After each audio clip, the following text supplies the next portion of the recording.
Hello all welcome to Filmatic. Mass Maharaja Raviteja హీరోగా, అనుపమ పరమేశ్వరన్, కావ్య థాపర్ హీరోయిన్లుగా, కార్తిక్ ఘట్టమనేని దర్శకత్వంలో తెరకెక్కిన చిత్రం ఈగల్. ధమాకా తర్వాత పీపుల్స్ మీడియా ఫ్యాక్టరీ బ్యానర్లో రవితేజ చేస్తున్న మూవీ ఇది. దీంతో ఈగల్పై మంచి అంచనాలే ఉన్నాయి.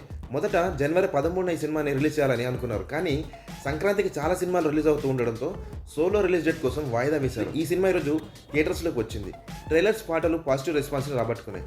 ఇది ఇలా ఉండగా ఆల్రెడీ కొన్ని చోట్ల షోలు పడ్డాయి. సినిమా చూసే ప్రేక్షకులు ట్విట్టర్ ద్వారా తమ అభిప్రాయాన్ని తెలియజేస్తున్నారు. వారి టాక్ ప్రకారం ఫస్ట్ హాఫ్ డీసెంట్ గా ఉంటుందట. మొదట కొంచెం కన్ఫ్యూజ్ చేసినప్పటికీ యాక్షన్ ఎపిసోడ్స్ వంటివి గ్రిప్పింగ్ గా అనిపిస్తాయట. ఇంటర్వెల్ సీక్వెన్స్ కూడా ఆకట్టుకుంటుందంట.